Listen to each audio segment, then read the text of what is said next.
Buenas tardes para todas y todos. El programa de egresados les da la bienvenida a todos los asistentes a la conferencia Formación de montañas, evolución del ecosistema, una perspectiva isotópica. Esta conferencia tiene como objetivo brindar una introducción sobre los principales controles involucrados en la formación de sistemas montañosos y su relación con la evolución del clima y la biota utilizando herramientas isotópicas. Nuestro conferencista es John Sebastián Jiménez, geólogo egresado de la Universidad Nacional de Colombia, con maestría y doctorado en geociencias de la Universidad de Arizona. Su experiencia investigativa se ha enfocado en la aplicación de técnicas isotópicas para reconstruir las condiciones climáticas y ambientales de diferentes cuencas sedimentarias en un amplio rango de edades. La conferencia busca brindar al público una introducción sobre el uso de la geoquímica isotópica en reconstrucciones paleoambientales, proporcionando el contexto adecuado para entender cómo esta herramienta geoquímica puede ayudar a identificar los procesos formadores de montañas y su relación con el clima a lo largo del tiempo geológico. Les damos la bienvenida nuevamente y los dejo con John Sebastián.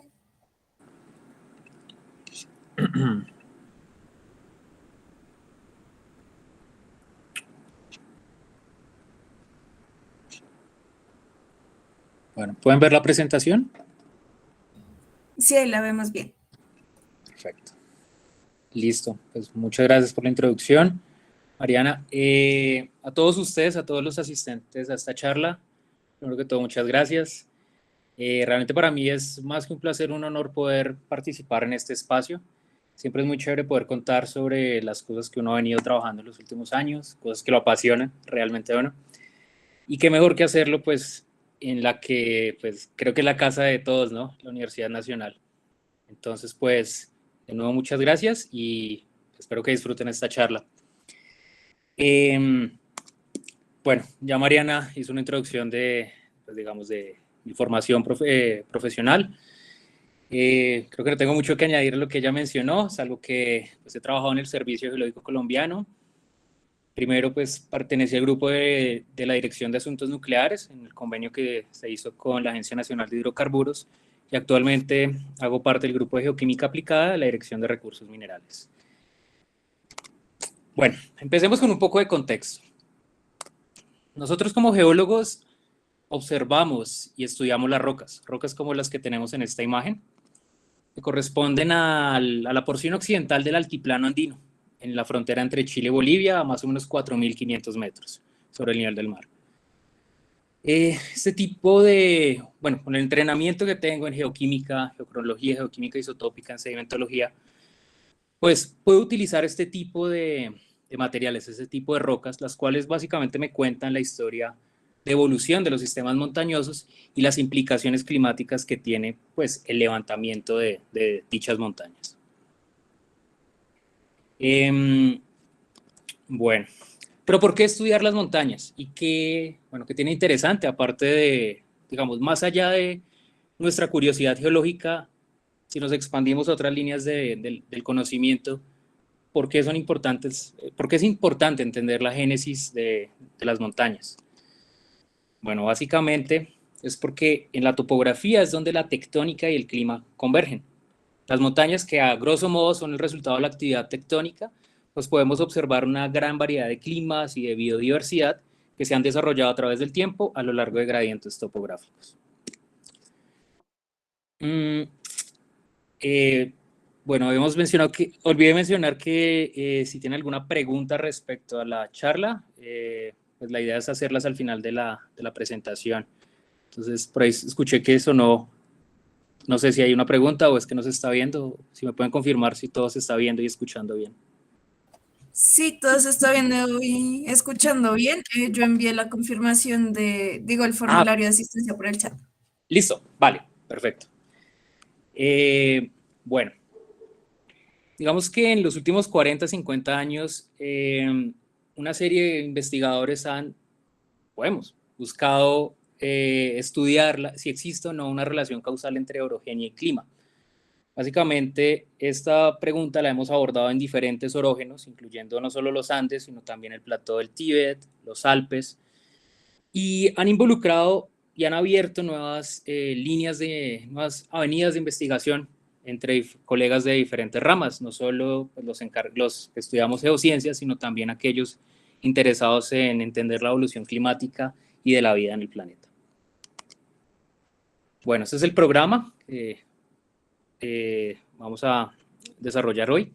Vamos a empezar hablando sobre los mecanismos geodinámicos que se han encargado de formar las montañas, cómo las montañas funcionan como puntos críticos de biodiversidad. Esto lo voy a hacer a través de un ejemplo aquí en el norte, en los Andes del norte colombianos.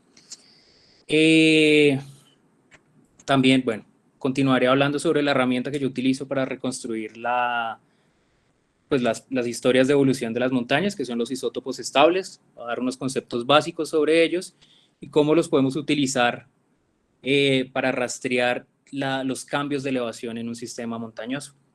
Y finalmente voy a dar un ejemplo, un caso de estudio, que es la reconstrucción topográfica y climática en los Andes centrales del norte de Chile, que pues, fue donde desarrollé buena parte de mi tesis de doctorado. Bueno, ¿cómo se forman las montañas?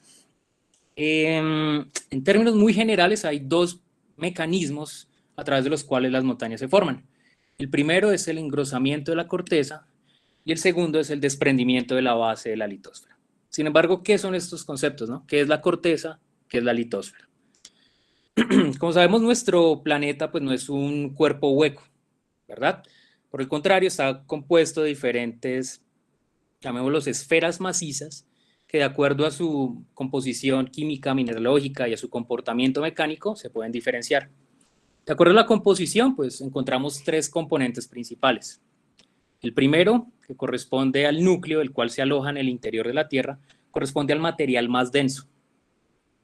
Inmediatamente en contacto tenemos el manto y en la parte superior, la parte más externa de nuestro planeta, tenemos a la corteza, que es donde, digamos, nos alojamos nosotros, ¿no? Donde se aloja todo lo que observamos y donde se encuentran las montañas. Sin embargo, también hay otras diferenciaciones que se pueden hacer hacia el interior del planeta y tienen que ver con el comportamiento mecánico, comportamiento geológico, como lo llaman algunos. En este caso, podemos diferenciar la parte superior de nuestro planeta en dos componentes principales, la litosfera y la astenosfera. La litosfera corresponde básicamente a la corteza más la parte del manto que está inmediatamente en contacto con la base de la corteza. Entonces, ese pedacito, esa porción de manto que se pega a la base de la corteza. Todo esto en conjunto se llama litosfera. Es un cuerpo rígido, llamémoslo así, frío, muy duro, que flota sobre un cuerpo más denso que corresponde a la astenosfera. ¿Listo? Entonces, ¿y por qué es importante? Bueno, aparte de, porque ya las mencioné anteriormente, la corteza y ahora la litosfera, es porque hay un término con el cual creo que casi todo el mundo está familiarizado, es las placas tectónicas, ¿cierto? Sabemos que cuando se mueven, cuando están en actividad, que es prácticamente todo el tiempo, pero cuando su actividad es muy fuerte, pues generan sismos, no sé, activan los volcanes. Entonces, pues, ¿qué son las placas tectónicas? A grosso modo son cascarones de la litosfera que flotan sobre la astenosfera. Entonces, bueno, es como para irnos familiarizando con muchos de los términos que vamos a utilizar el día de hoy. Bueno, entonces, ya con este contexto podemos hablar sobre el primer mecanismo, el engrosamiento de la corteza. Básicamente, hay una relación directa entre el engrosamiento, el aumento del espesor de la corteza y la elevación. A mayor espesor de la corteza, vamos a tener una topografía mayor, vamos a tener mayores elevaciones. En sistemas convergentes, es decir, como este es en el que tenemos placas que se encuentran en contacto y que se mueven en direcciones opuestas, en este caso tenemos en el diagrama a la izquierda una placa oceánica que está en contacto con una placa continental. Debido a este contacto y a ese choque que se da entre ambas, pues se va a dar un engrosamiento de la corteza continental. Ese engrosamiento se ve reflejado pues, en el plegamiento, es decir, es como si tuviéramos un acordeón y lo cerráramos. Vamos a arrugar el acordeón, vamos a generar pliegues y vamos a generar que todo el material, o bueno, no todo, pero digamos, buena parte del material que se encuentra en la corteza continental se apeñuzque, digamos, se arrugue, se pliegue. Y pues la mejor manera de acomodar todo este material que se empieza a doblar y a plegar es a través de planos de fractura, es decir, a través de fallas, que es lo que vemos aquí. Entonces, en respuesta simplemente a la convergencia que se da entre dos placas tectónicas, pues vamos a tener el plegamiento, el fallamiento y el engrosamiento de la corteza. Ahora, ¿qué causa esto, no? ¿Qué causa que se muevan? Pues es, digamos, la dinámica normal de nuestro planeta, ¿cierto? Que las placas estén en movimiento, que si hay un límite de placas entre una placa oceánica y una continental, pues que la oceánica se vaya para el fondo, es decir, este proceso de subducción, y que aquí arriba pues empecemos a engrosar y a formar nuestra montaña. Ahora, hay algunos investigadores que han propuesto que los picos del levantamiento de las montañas son consistentes con los picos de convergencia entre estas placas. Es decir, cuando las placas se mueven más rápido, cuando esta placa y esta convergen a mayor velocidad, pues se esperaría que las montañas se formen más rápido, ¿cierto? Que las tasas de levantamiento sean mayores, porque obviamente pues estamos acumulando y plegando más material en la corteza continental a velocidades mayores. Bueno, otro mecanismo corresponde al desprendimiento de la base de la litosfera o la litosfera inferior.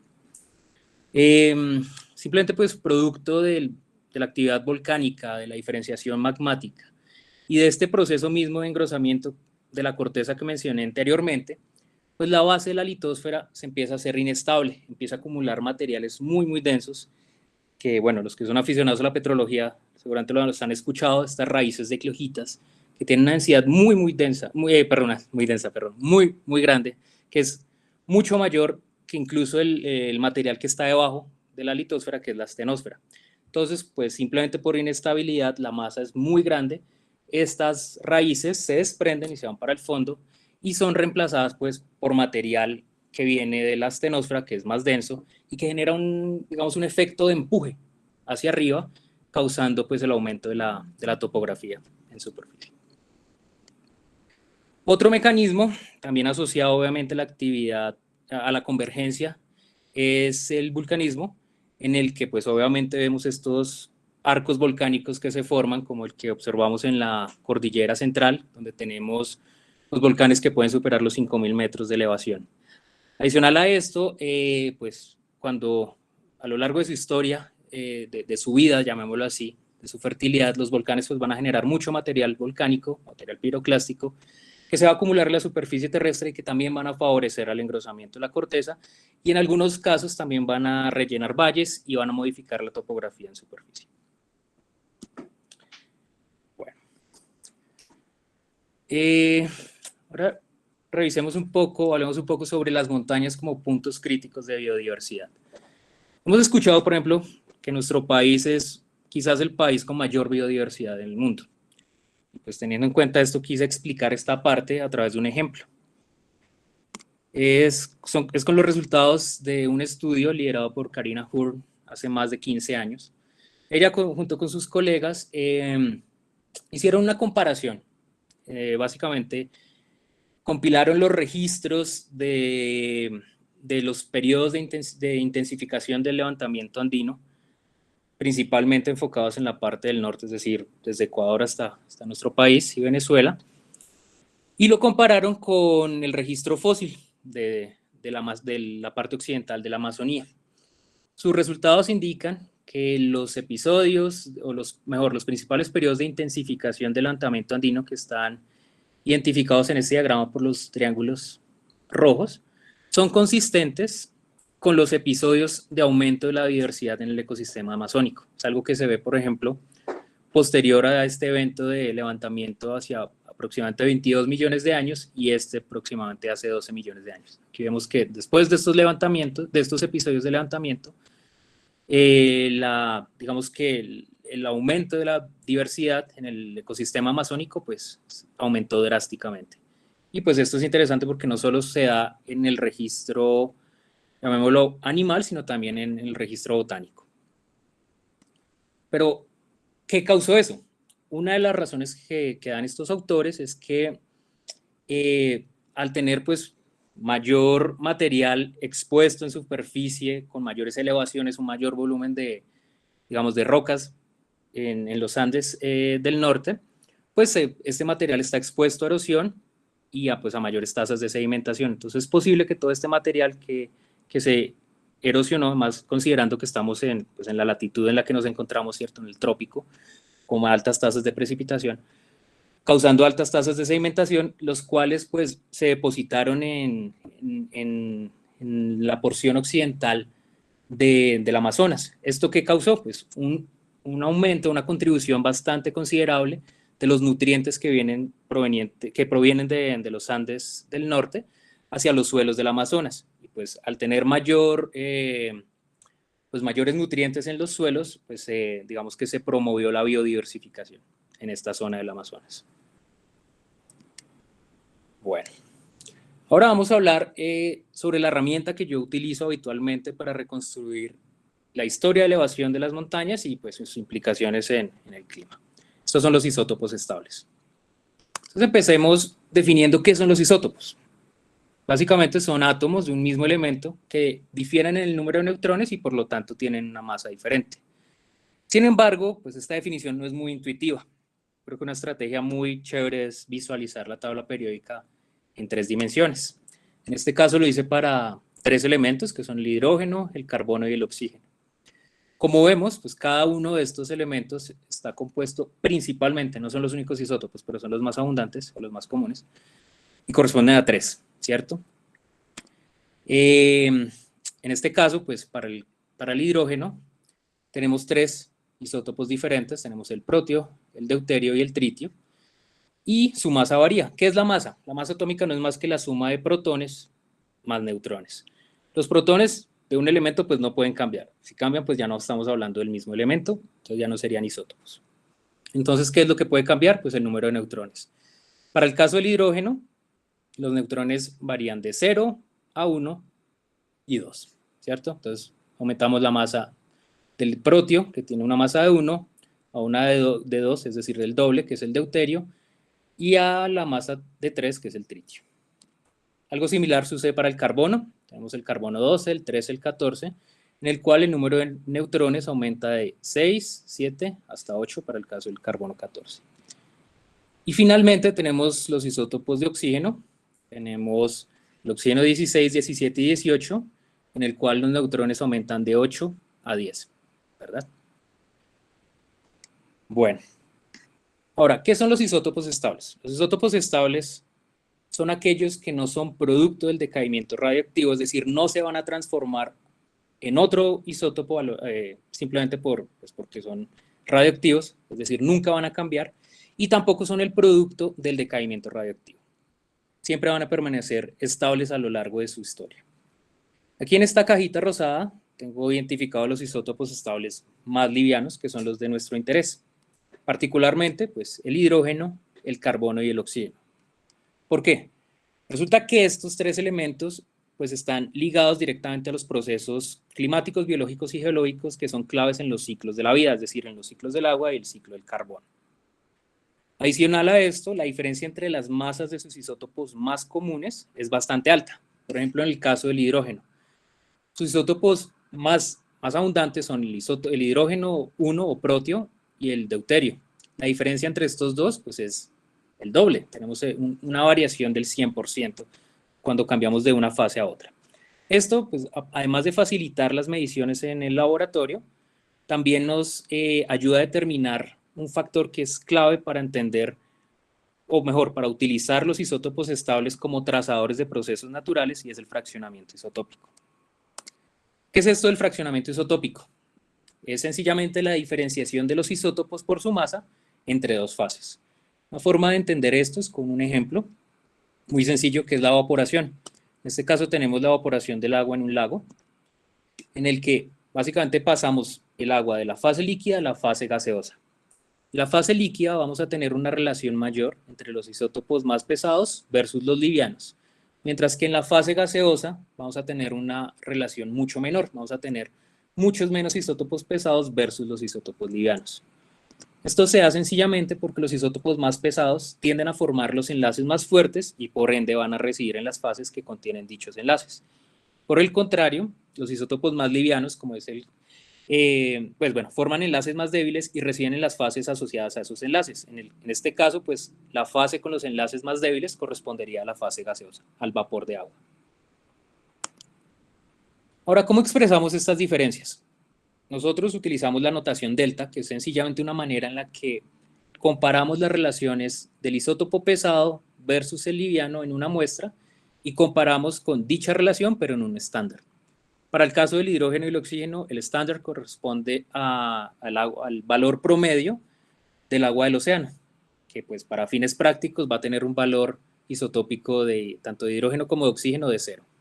Para el caso del carbono se utiliza un carbonato de un fósil del Cretácico de una formación en los Estados Unidos, la formación PD. Es básicamente es un fósil de un belemnite y también para efectos prácticos, pues el valor de este estándar tiene un valor de carbono de 0. Todos estos valores, pues los vamos a multiplicar por 1000, ya que esta comparación, estas relaciones producen valores muy bajos, entonces tenemos que multiplicarlo por 1000 pues, para poderlo hacer más fácil su manipulación. Entonces al final vamos a obtener valores expresados con este símbolo, valores por 1000. Entonces a lo largo de la charla van a encontrar este símbolo que, bueno, nos va a reflejar los valores que se han obtenido en diferentes materiales. Ahora, ¿cómo podemos entender, cómo los isótopos nos ayudan a rastrear el ciclo del agua en el continente?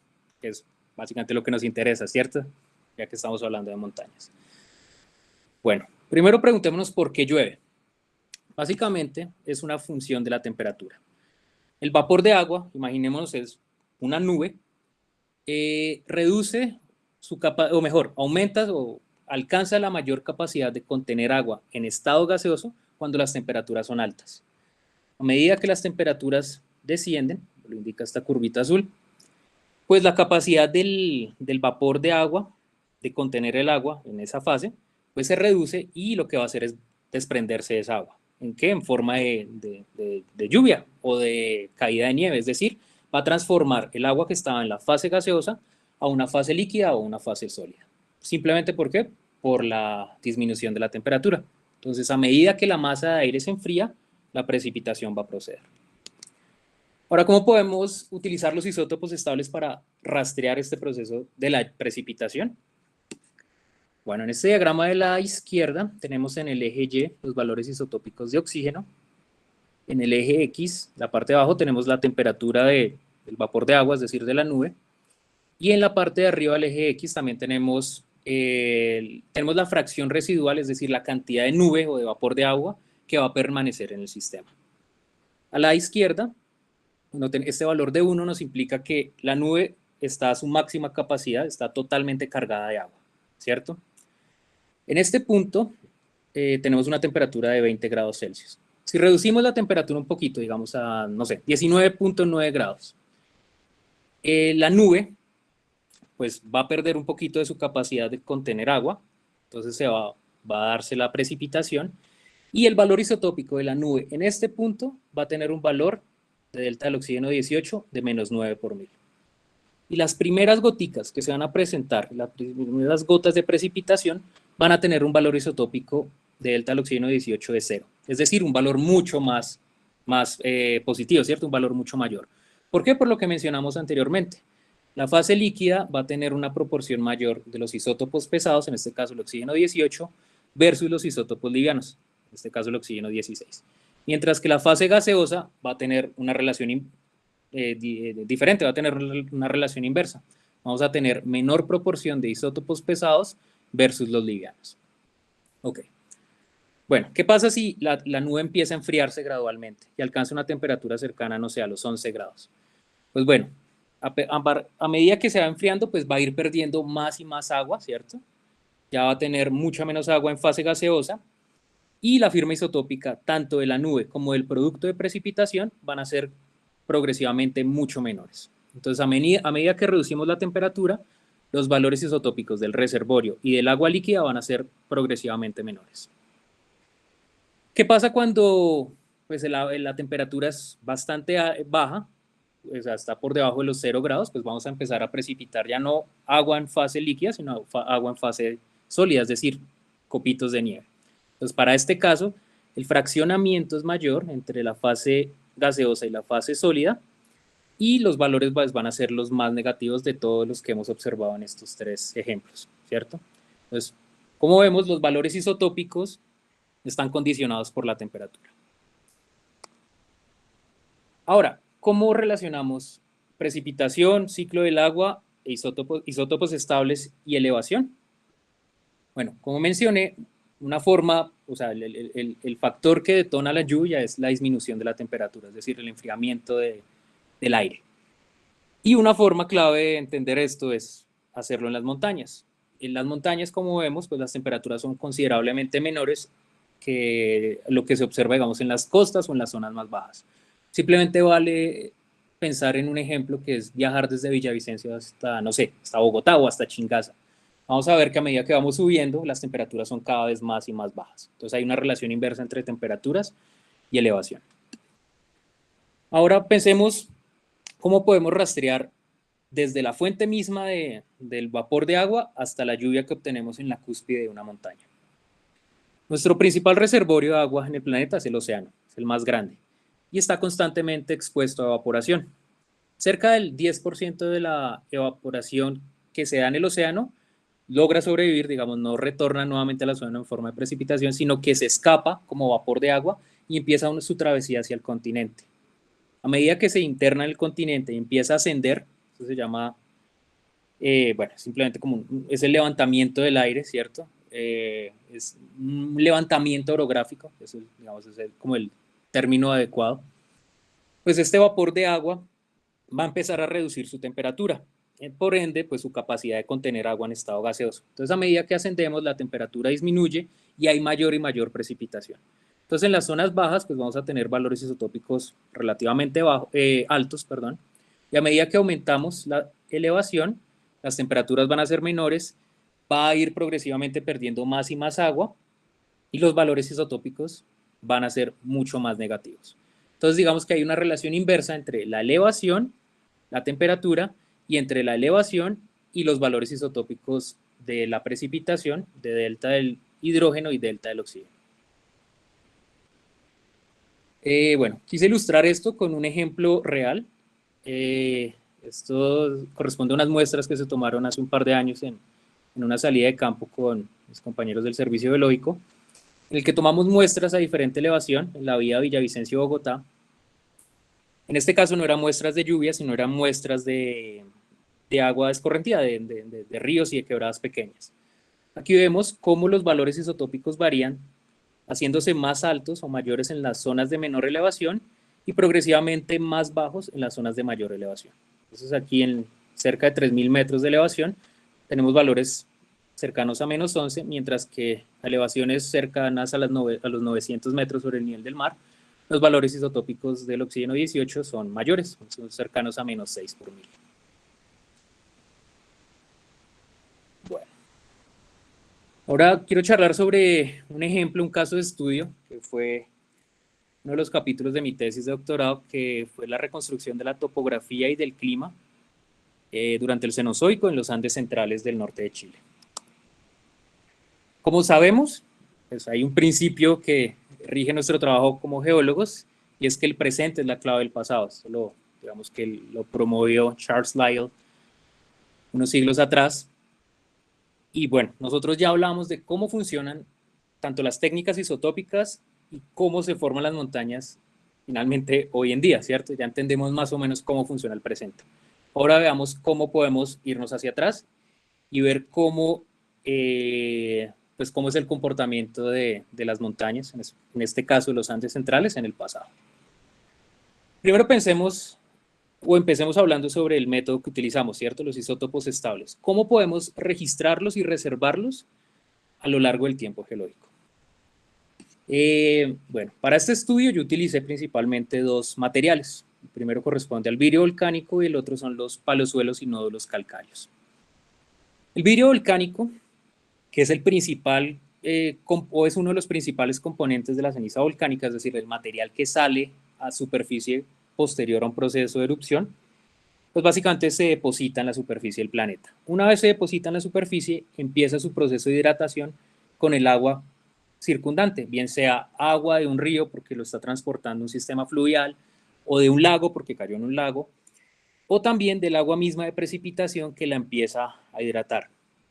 Aproximadamente entre 1000 y 10.000 años, el vidrio volcánico empieza pues obviamente a hidratarse, a acumular agua en su interior, pero también a blindarse y a generar un sello que está identificado aquí por este color naranja, que al cabo de 10.000 años se hace, entre 1000 y 10.000 años se hace totalmente impermeable, no solo impidiendo el paso de agua exterior hacia el interior del vidrio, sino básicamente fosilizando el agua y la señal isotópica que está en el interior del vidrio. Es decir, vamos a tener el registro de más o menos 1000 a 10.000 años en el interior de estos granitos, de estos shards de vidrio volcánico.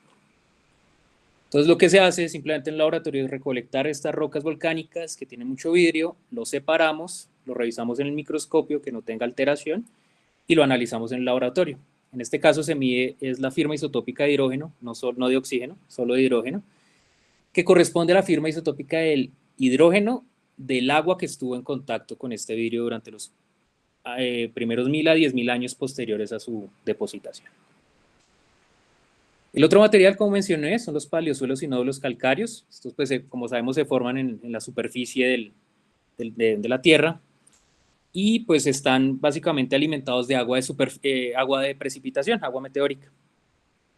Entonces, estos, aparte de registrar quizás esta relación entre elevación y los datos de isótopos estables, también nos permiten registrar condiciones climáticas, por ejemplo, tasas de evaporación y tasas de precipitación.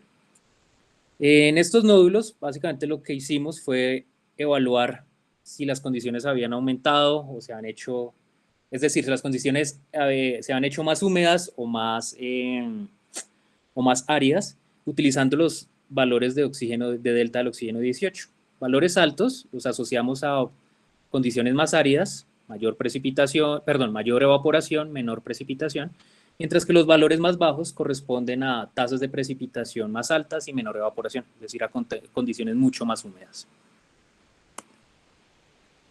Bueno, entonces, en este estudio, que se enfocó en la parte norte de Chile, en el arco volcánico del norte de Chile, entre 18 y 19 grados de latitud, pues utilizamos los isótopos estables principalmente de hidrógeno en vidrio volcánico para reconstruir la elevación y evaluar las implicaciones climáticas a escala regional y local. Bueno, ¿por qué estudiar los Andes? Y especialmente los Andes centrales. Bueno, este sector pues, ha funcionado como un laboratorio natural para evaluar precisamente esta relación causal orogenia-clima. Ha sido el objeto de estudio por más de 35 años de investigadores de diferentes ramas del conocimiento que han querido pues, estudiar esta pregunta. En este diagrama de la izquierda, pues lo que hice fue discriminar los diferentes estudios de paleoelevación que se han hecho en este sector de los Andes, de acuerdo al tiempo de levantamiento que hemos registrado pues, cada uno de los autores que hemos estudiado esta pregunta en este sector. Entonces, en azul claro tenemos los estudios que hemos registrado un levantamiento andino previo al Mioceno, en morado los que lo registraron durante el Mioceno temprano, en naranja durante el Mioceno medio y en rojo durante el Mioceno tardío. Sin que haya necesariamente a simple vista no hay un patrón tan sistemático, o sea, como que varía de acuerdo a la latitud. Pero si hacemos una transecta más o menos entre 16 y 19 grados, vamos a ver que sí existe tal patrón de levantamiento. Ya lo vamos a ver. Bueno, yo había mencionado que los Andes son un laboratorio natural para estudiar esta relación orogenia-clima. ¿Pero por qué? Como algunos sabemos, los Andes funcionan como barreras orográficas, es decir, son una pared que bloquean la humedad y las fuentes de vapor de agua que vienen desde el Atlántico. Entonces, una vez alcanzan los Andes centrales, los Andes en general, la parte oriental de los Andes, porque lo mismo sucede en la cordillera oriental colombiana, o algo similar por lo menos, vamos a ver que esta pared va a causar que las tasas de precipitación aumenten en el flanco oriental y disminuyan gradualmente hacia el interior del plato andino y se hagan extremadamente áridas al occidente del mismo, es decir, en el desierto del Atacama, que es el lugar más hiperárido del planeta. Este efecto se conoce como sombra de lluvia, es decir, las montañas evitan que la precipitación se dé al costado, al costado opuesto al que viene la precipitación, ¿cierto? Bueno, aquí tenemos el desierto del Atacama, que está inmediatamente al occidente de nuestra zona de estudio. Corresponde al lugar más árido del planeta, tiene precipitaciones anuales extremadamente bajas y se extiende a lo largo de la costa Perú-Chile. Pues bueno, nosotros quisimos testear, o mejor, evaluar la hipótesis que dice que básicamente que el desarrollo de la sombra de lluvia en el desierto del Atacama se dio en respuesta al levantamiento de los Andes centrales. Entonces, básicamente, estas condiciones extremadamente áridas se dieron porque se levantó esta cordillera, que bloqueó básicamente toda la humedad que venía del oriente. Bueno, nuestros resultados. Esta es la zona de estudio, corresponde a esta cajita en rosado. Lo que hicimos fue, bueno, utilizar nuestros resultados de isótopos estables y reconstruir la paleoelevación en este sector, es decir, en el flanco occidental de los Andes centrales, al norte de Chile, y compararlo con el registro isotópico, bueno, básicamente isotópico de otras localidades hacia el oriente. Identificamos que para finales del Oligoceno y comienzos del Mioceno, es decir, hace aproximadamente 23 millones de años, el margen occidental de los Andes se levantó, o sea, alcanzó sus elevaciones actuales cercanas a los 5 kilómetros, mientras que el resto, es decir, el plató y la cordillera oriental, permanecían a elevaciones considerablemente bajas, es decir, por debajo de los 1000 metros. A medida que pues, transcurrió el tiempo, el levantamiento de los Andes se dio de manera escalonada, empezando en el occidente, luego posteriormente en el oriente entre 18 y 12 millones de años, y finalmente entre el Mioceno y el Plioceno, la parte central, es decir, el altiplano, alcanzó su elevación actual. Lo que hicimos fue comparar estos valores o este registro de paleoelevación escalonado, lo comparamos con un proxy que se utilizó para reconstruir la hiperaridez en el desierto del Atacama, y son los valores isotópicos de delta del oxígeno 18 en paleosuelos calcáreos de este sector del desierto. Lo que vemos es que a medida que el levantamiento de los Andes se da, las condiciones de aridez también aumentan, se dan pues progresivamente, ¿no? Se dan gradualmente. Una manera de entender este diagrama de la derecha y leer estos datos es, como mencioné anteriormente, cuando expliqué cómo se utilizaba el proxy de los paleosuelos, es entender que los valores isotópicos más bajos, corresponden a condiciones más húmedas, mientras que las condiciones más áridas corresponderían a valores isotópicos más altos.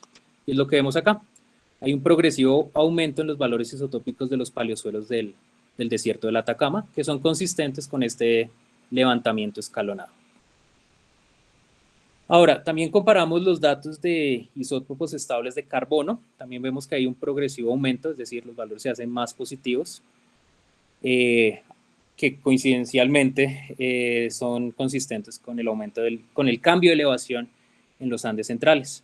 Entonces, una manera de entender este registro es pensar que los isótopos de carbono, los isótopos estables de carbono, funcionan como un proxy para reconstruir la cobertura vegetal. Entonces, básicamente los valores más negativos corresponderían a una vegetación mucho más densa que los valores más positivos, que corresponderían pues, a procesos más de desertificación, menor cobertura vegetal. Y es lo que vemos acá, ¿no? Valores progresivamente más positivos, que son indicadores de una transición hacia la hiperaridez y una disminución significativa de la cobertura vegetal. Bueno, entonces, al comparar todos los registros que tenemos de este sector, de esta fracción de los Andes, podemos ver que el levantamiento escalonado de los Andes es consistente con el aumento gradual de la aridez en el desierto del Atacama, y que posiblemente la formación de la sombra de lluvia, el establecimiento de la sombra de lluvia en el desierto del Atacama, está ligado no solo al levantamiento de la cordillera, sino también al aumento o a la amplitud, al desarrollo de la amplitud del plató. Es decir, no solo necesitamos que la cordillera sea alta, también necesitamos que sea ancha. En este caso, solo las condiciones de extrema hiperaridez se alcanzaron cuando el plató alcanzó su máxima extensión, que son más de 500 kilómetros por encima de los 3 kilómetros de elevación. Entonces, pues, digamos que el test de levantamiento andino como promotor del desarrollo de hiperariés, digamos que sí fue validado, pero no solo se necesita que la cordillera sea alta, sino también que sea bastante ancha. Algo que es uno de los, digamos, de los resultados o de las conclusiones más interesantes que sacamos de este estudio.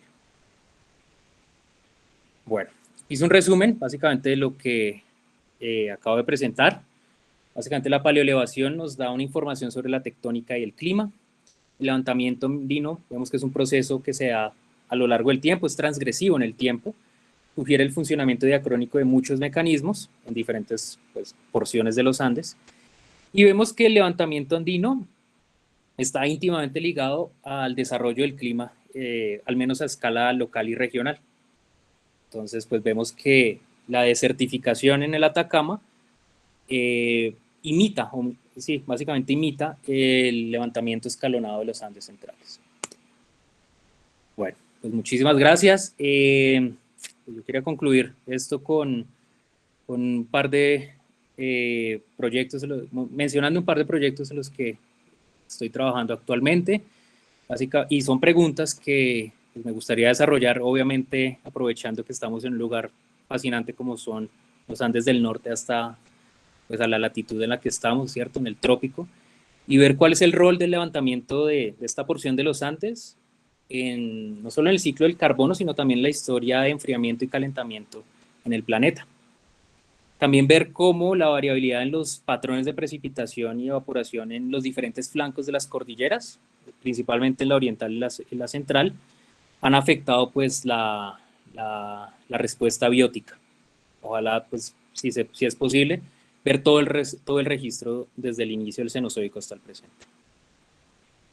Y bueno, pues muchísimas gracias.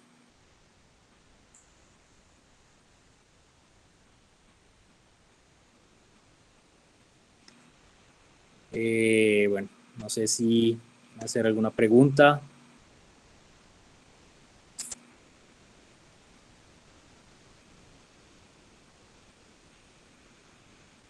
¿Algún comentario, algo que quieran mencionar?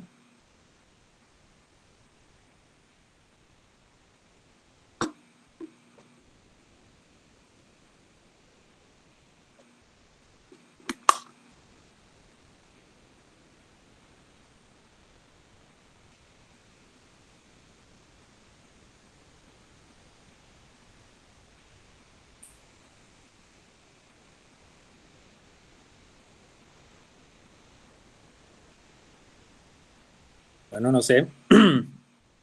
Mariana, no sé, ahí en este caso no sé, creo que no tienen preguntas o no sé si alguien quiere ahondar en algo. ¿Listo? Sí, Nelson.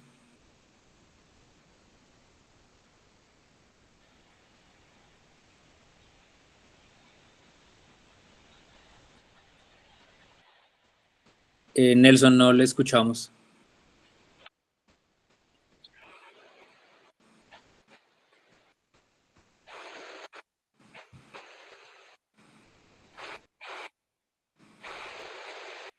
No, no sé si quiere escribirlo en el chat.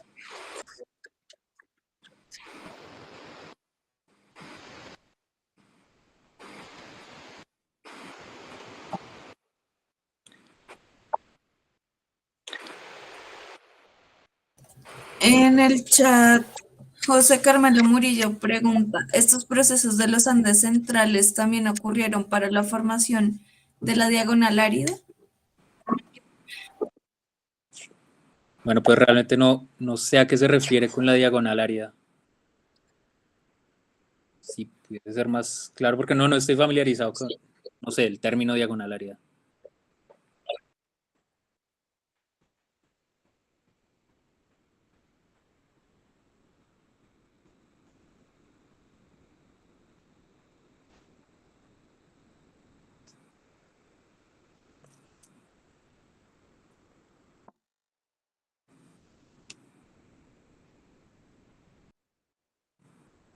Ah, ok. Se refería a la parte de la Patagonia Argentina. Pues Habría que revisar los estudios de paleoelevación hacia pues a esa latitud. Estamos hablando, no sé, como 30 algo, más de 40 grados latitud sur. Hay estudios, bueno, hay unos investigadores, Michael Friend y pues, David Colwyn, que han trabajado bastante en la Patagonia usando isótopos estables precisamente en vidrio volcánico.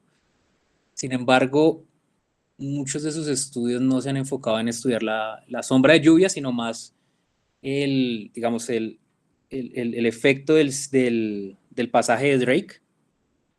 Entonces, pues nada, sería revisar ese registro y ver también que, o sea, ahí viene el reto que es diferenciar la parte climática de la parte tectónica, digamos, si el levantamiento digamos, de los Andes a esa latitud causó digamos, la aridificación o si tiene que ver simplemente con procesos de cambio climático, que es algo que es, obviamente, pues por tiempo y digamos, también por el alcance de esta charla, pues no ahondé muchos, pero hay que entender que los Andes y todos los sistemas montañosos pues no se formaron en el vacío, ¿cierto?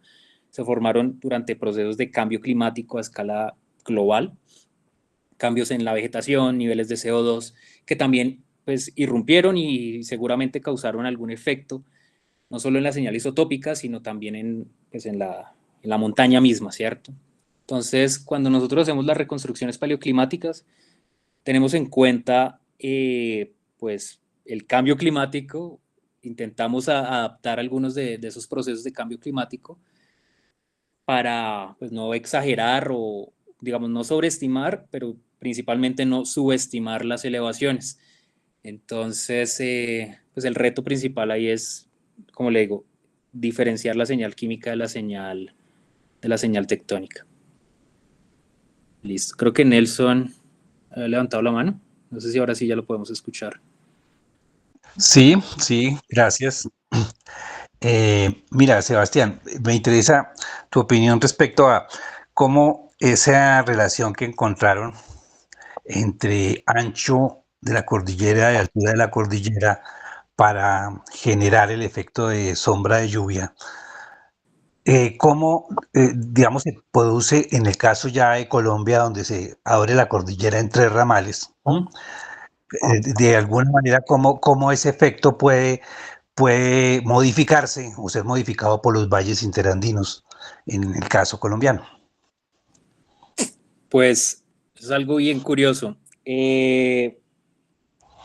Hace un par de años, una investigadora, una colega, Lina Pérez, ella, bueno, de hecho volver a presentar para mostrar unas cositas que ella hizo muy chéveres, muy interesantes. Está eso. Y aquí está. Bueno. Ella hizo una transecta a lo largo de la cordillera oriental, puso estaciones de lluvia en el flanco occidental y en el flanco oriental. En el flanco oriental vio que la relación isotopía y elevación se preserva, no hay ningún lío. Para el occidente todo cambia, o sea, no hay relación. Es esto que vemos aquí, esta parte. Causas, obviamente, es probable que el flanco oriental esté atrapando la principal cantidad, la mayor cantidad de humedad que viene desde el oriente, que viene desde el Atlántico. Y también aquí en los valles, en este caso en el Valle del Magdalena, se está dando la confluencia de diferentes fuentes de humedad. Ella habla sobre el Choco Jet, ella habla sobre el Caribbean Jet. Yo creo que tiene mucho sentido porque, bueno, primero los patrones de precipitación varían. En el flanco oriental son unimodales, en el flanco occidental son bimodales. Y pues, si pensamos digamos, en este año del Niño que estamos viviendo y que se supone estamos dejando o posiblemente dejemos hacia mediados de año, si pensamos en las temporadas, en el inicio del año, enero, febrero, marzo, pues la temporada es extremadamente seca. Y si uno piensa por qué el Niño afecta a un país como Colombia, o por lo menos un lugar como Bogotá, que se localiza en el flanco occidental de la cordillera oriental, es decir, está afectado por este sistema bimodal, pues tiene sentido que haya otras fuentes que posiblemente vengan desde el Pacífico, que es en donde digamos, procede el Niño, y que esté reduciendo la cantidad de precipitación que viene hacia los valles interandinos y hacia el flanco occidental de la cordillera oriental. Entonces, siempre va a ser un desafío y, digamos, un reto investigativo muy interesante, evaluar qué pasa en el costado, bueno, en el leeward, es que no recuerdo cómo es, bueno, sí, en los flancos opuestos a las barreras topográficas. Entonces, pues digamos, para el caso de Colombia, ya se ha venido trabajando, digamos, este trabajo de Lina Pérez y todo lo que ha venido adelantando en su investigación, pues son unos avances muy chéveres. Ok, gracias. Listo. Juan Camilo tenía la mano No sé levantada. si... ¿Sí? Juan Camilo.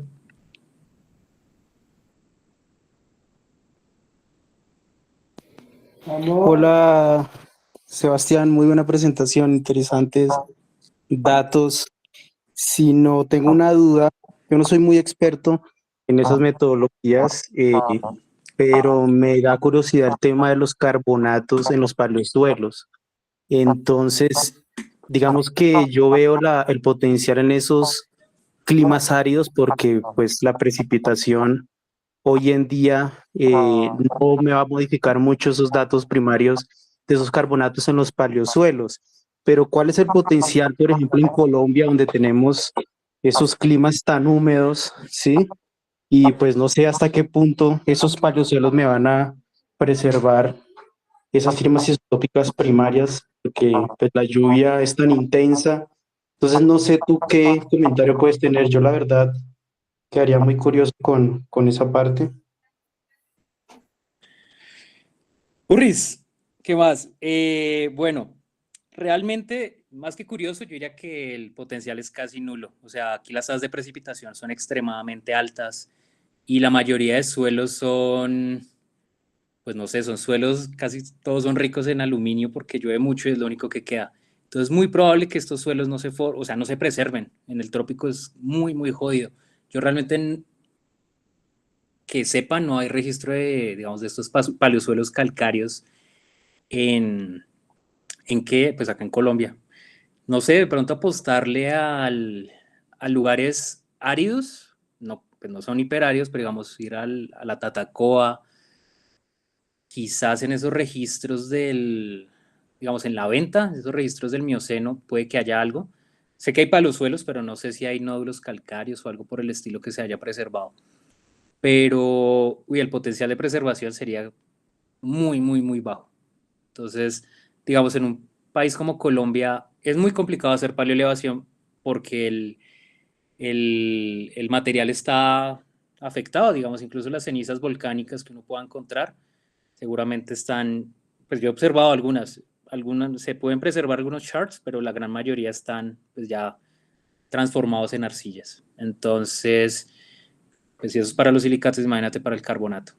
Entonces sí, el potencial difícil, pero pues habría que explorar, digamos, yo pensaría en lugares así que tengan condiciones áridas o pues de menores tasas de precipitación.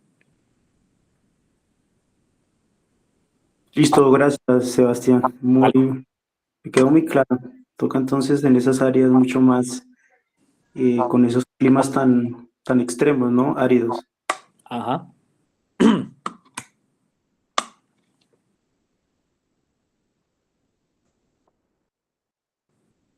Creo que Nelson levantó la mano nuevamente. Sí, ok, gracias Sebastián. Otra duda, pues aprovechando que no hay mucho contenido, pues me tomo la tarea de hacerte otra pregunta. Oh, claro. ¿Tú encontraste entre los registros forma de establecer si existían cinturones de condensación a determinadas alturas a lo largo de esa formación? O digamos, si fueron apareciendo nuevos cinturones de condensación que pudieran ser registrados sobre el flanco oriental de los Andes, digamos, a partir de ese régimen de precipitación que proviene de oriente hacia occidente. ¿A qué te refieres con cinturones de condensación? Pues cuando tú mencionas que la precipitación realmente es una respuesta del enfriamiento del aire, ¿m?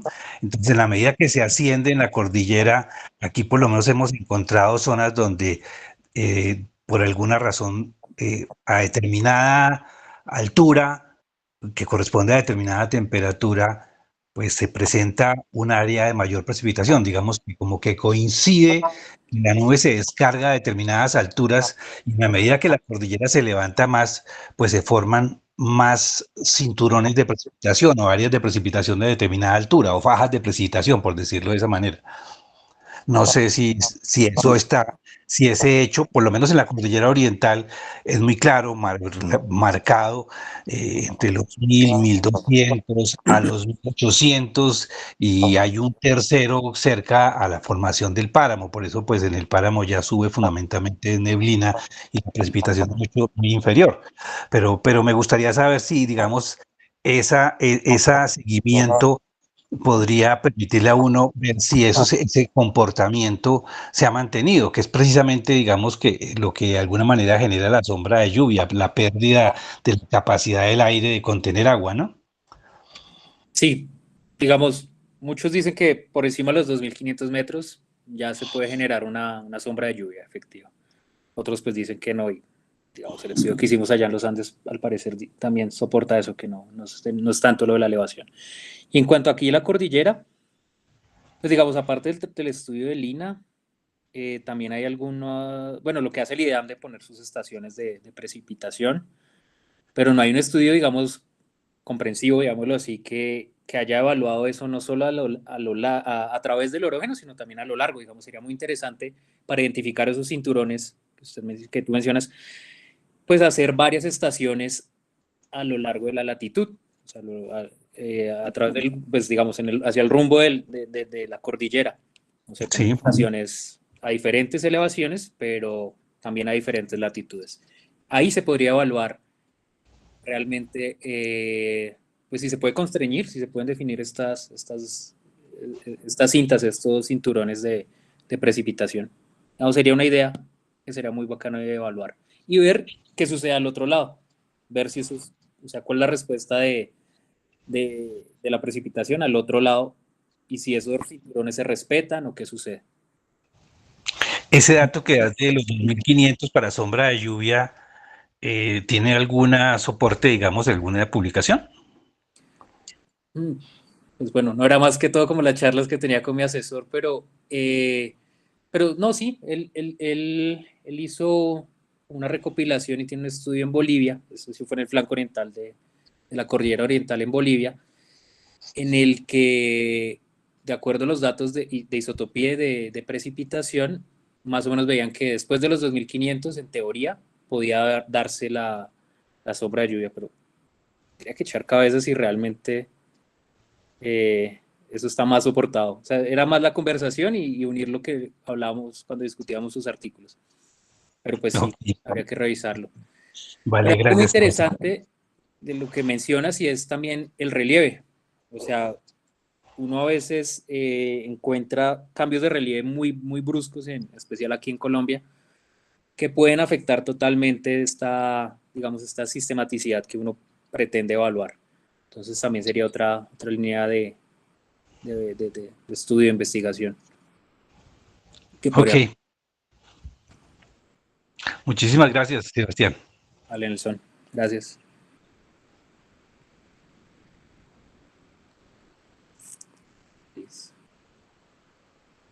Bueno, no sé si hay más preguntas. Si no es así, bueno, yo sí quiero agradecerles a todos ustedes. Realmente, como mencioné, para mí fue pues, bastante placentero poder hacer esta presentación, tener este diálogo.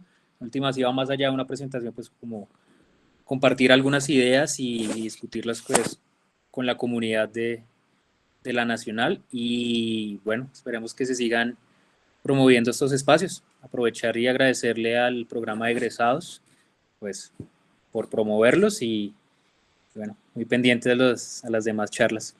Entonces, pues, muchas gracias. Muchas gracias, John Sebastián, por brindarnos este espacio, por compartir tus valiosos conocimientos. Esperamos que haya sido un espacio constructivo para ti y para todos los que asistieron a este espacio, que sigan participando pues de estas actividades. Muchas gracias a todos y a todas por estar acá y nos vemos en una siguiente oportunidad. No se les olvide diligenciar el formulario de asistencia y la evaluación de este diálogo que está en el chat. Muchas gracias a todos. Hasta luego, muchas gracias. Hasta luego a todos.